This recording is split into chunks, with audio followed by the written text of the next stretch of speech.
Hi guys, welcome back. If you're new here, my name is Reagan. I make book videos and just normal lifestyle videos, but in this one, I'm going to be sitting down and giving y'all a full extensive list of books that I think you should read on Kindle Unlimited. So if you just got a Kindle and you're looking for book recommendations, you don't know where to start because there's so many books on Kindle Unlimited, because there is, then this video is for you. So I got my Kindle for Christmas last year. My boyfriend got it for me, and I always joke with him that like this was the best gift I've ever been given, and I honestly think it really has. I've read so many books that I don't think that I would have normally like gone out and bought.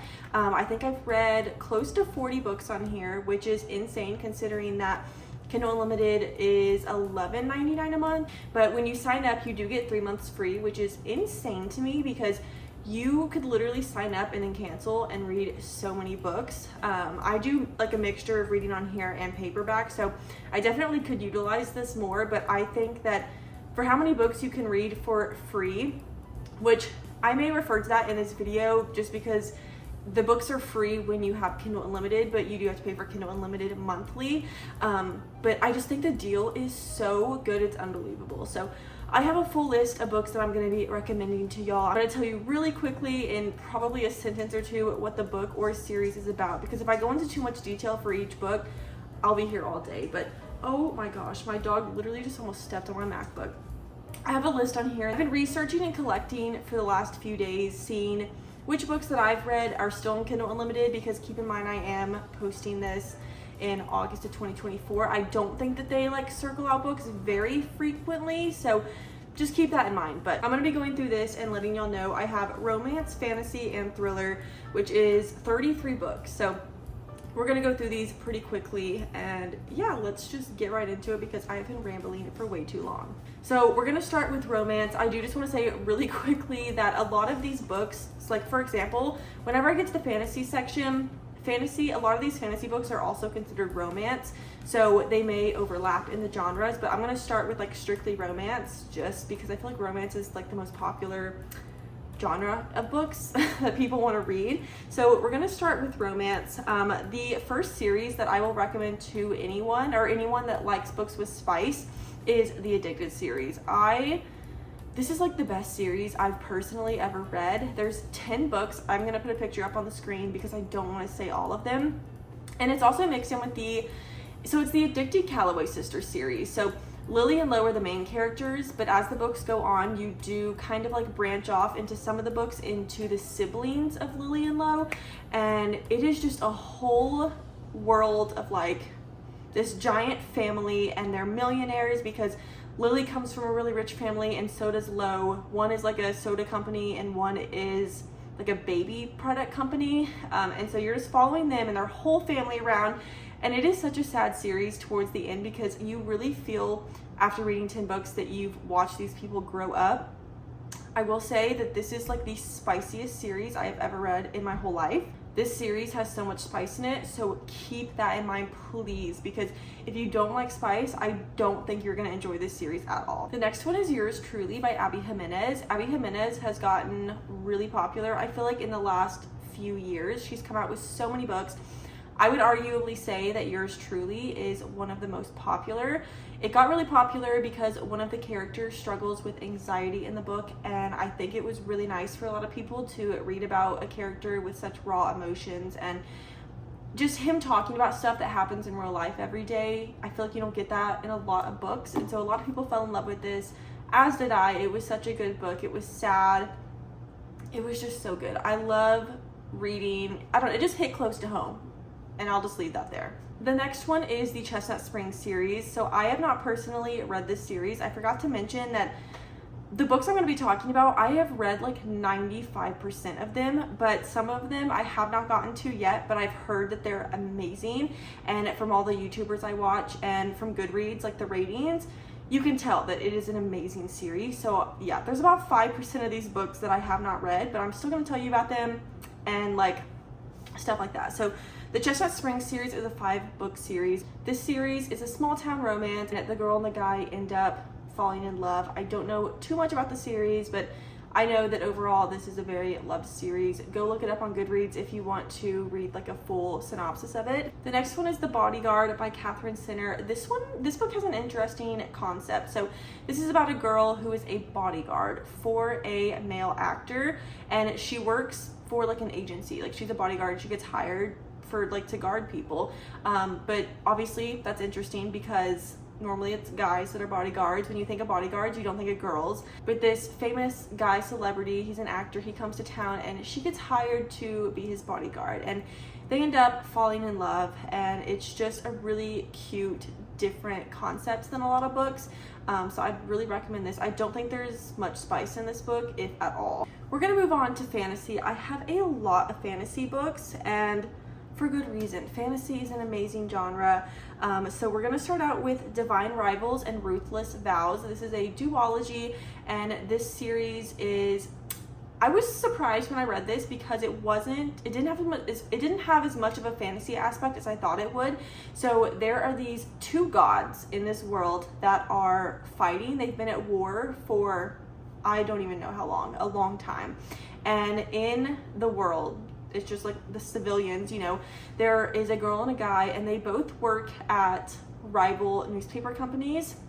And the girl, she wants to report on the war with the gods. She wants to like be on the front lines, report, be the best like newspaper reporter there is, basically. So she ends up traveling a few hours away, and she's staying basically on the front lines of this war. And the guy who, they're not really enemies, they just weren't really friends. They just wanted to be the best at their job. Like they wanted to be the top newspaper reporter.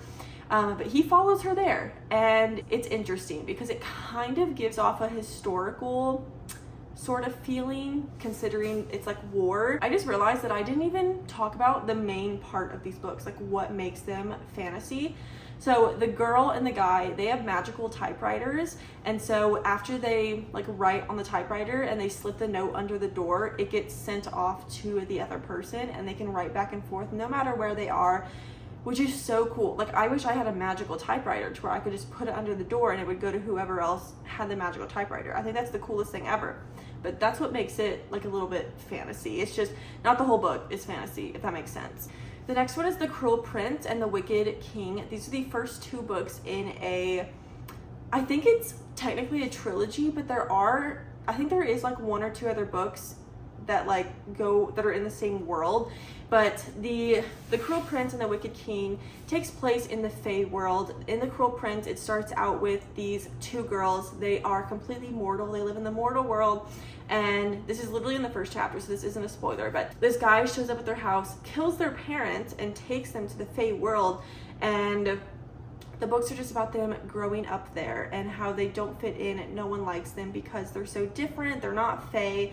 And I don't know, this series does not have a lot of romance. I have not read the third book because it's not on Kindle Unlimited. I need to buy it actually so that I can finish the series. But there is like next to no romance in this series. There's flirting and like banter and stuff, but there's not a lot of romance. And I never thought that I would love a fantasy book that has no romance in it. But this is one of the only books I've read that's fantasy, but it's not romance, like considered romance. So it's a little bit different than like a normal fantasy, because like I said, I feel like most fantasy has some romance in it. Why am I saying romance so much? But I would definitely recommend this series. The next one is another duology. Well, no, The Cruel Prince was a trilogy, but this is a duology. But it is One Dark Window and Two Twisted Crowns. I went into these books thinking they were considered like dark fantasy, but I don't think they are. The vibes definitely give off like darker vibes than any other fantasy book I've read. But there's this girl who lives in this town, this world, and the town is being enveloped by mist. And in the mist, there's like creatures that will kill you. And the magic in this kingdom is really controlled by these provenance cards. And there's like 12 or something like that. I don't remember the exact number, but each card holds like different powers. And so you can like manipulate people. You can put like cast spells on people to where they can only tell you the truth and stuff like that. And so they're basically trying to clear this mist that is just keep getting like closer and closer to where it would eventually envelop the whole city and like basically kill everyone. This series has one of the most interesting concepts I've ever read. I don't remember what I rated it. I think I rated them both like a 4.5. They were so good, so interesting. Would highly recommend that. The next one is Heartless Hunters. I just read this book really recently. I feel like I did not love this book as much as other people who have read it recently. This is about a girl. She hunts guards that are killing witches, but no one knows who she is. So whenever these guards in this kingdom, because it's illegal to be a witch. Like if you're a witch, you're gonna be a prisoner. And so the guards that are capturing these witches, this girl is going out and taking them back and killing the soldiers because she's also a witch, but no one knows that, and no one knows that she's the one that's helping these witches out. And the second book's actually coming out either later this year or early next year. I don't remember, but I think I rated this book like a 3.5 to 4 stars. It was still really good. It ended on a pretty big cliffhanger, so I'm excited to start the second one, but that was a really good one. I also have The Naturals by Jennifer Lynn Barnes. I also read this book really recently. This one's also not like a full, I don't even know if this is considered fantasy, actually. Maybe I put this in the wrong category. I don't know what genre this book is, but it's basically about these kids that have been, I don't know, I guess hired by the FBI. They're not really hired, but all of these kids have different special abilities. They're not really powers though. They're just really smart. They're helping the FBI solve cases, basically, is what I'm trying to get at. They're really smart, gifted kids. This book also had a crazy plot twist. I read this book so quickly, and I think there's 4 books in this series, maybe 5. But yeah, I don't know what this would actually be considered because they don't have magical powers. So I'm not sure, but yeah, it's just about these teenagers who are hired by the FBI and they're helping the FBI out. The next one is literally the last book that I read, and it's The Serpents and the Wings of Night. This is a vampire romance book. I have never read a book with vampires. I love the Twilight movies, but I've never read the book, so this is the first vampire romance I've ever read, and it was so good. This book is about a mortal girl who grew up in, well, the whole world it's not like a fae world. The vampires and the humans do live together, but the humans are hunted and not like really cared for. The vampires basically rule this like city. I don't know what it is. And so this girl, she's mortal. She was taken from her home whenever her home was like destroyed or bombed or whatever. And she's been raised by the vampire king. And he does love her. He cares for her. That's like her dad now. And she's always felt a little bit off because she's obviously immortal. And so she entered herself into this competition that only happens every like 100 years to basically go up against all these other vampires. And whoever wins, you get one wish granted by like the mother of like the planet or something.